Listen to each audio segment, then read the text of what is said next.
Réunis à la salle jaune du ministère des Affaires étrangères, les hommes des médias ont eu droit à un séminaire sur le langage diplomatique. Une rencontre dont le ministre Aurélien Agbenouti précise ici les contours. Cet exercice est avéré nécessaire parce que nous avons estimé que nous devons communiquer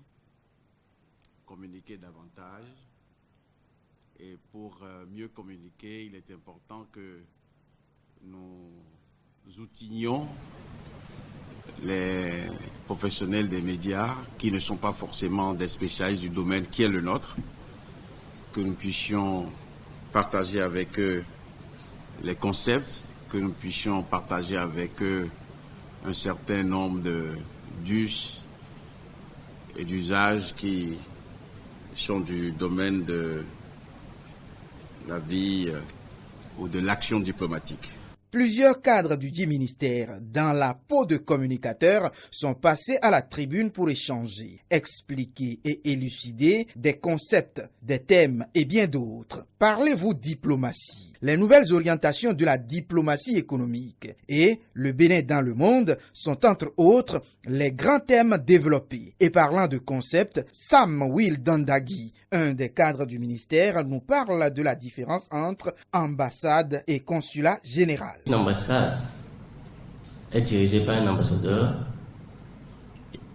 et un consulat est dirigé par un consul général, souvent. Si c'est le type, il s'agit du consulat général. Dans les deux services, le personnel est diplomatique, c'est-à-dire un personnel du ministère des Affaires étrangères constitué de diplomates et d'agents administratifs. Benoît Adekambi, conseiller technique à la coopération internationale du ministre, va plus loin dans l'explication. Le consul général a des fonctions d'un niveau inférieur. Si le pays ne veut pas nommer un ambassadeur ou s'il n'est pas encore prêt à nommer un ambassadeur, il nomme un consul général qui est un fonctionnaire pays amical, mais qui a des fonctions d'un niveau inférieur. Il parlera des questions économiques, il représentera la communauté, mais comme on l'a vu tout à l'heure, il ne présentera pas des lettres de créance. Après les exposés sur les différents thèmes, des questions des professionnels des médias ont suivi avec des réponses du panel des communicateurs. Selon le ministre, ce rendez-vous du donner et de recevoir sera multiplié pour une meilleure collaboration entre les acteurs de la diplomatie et les médias du Bénin.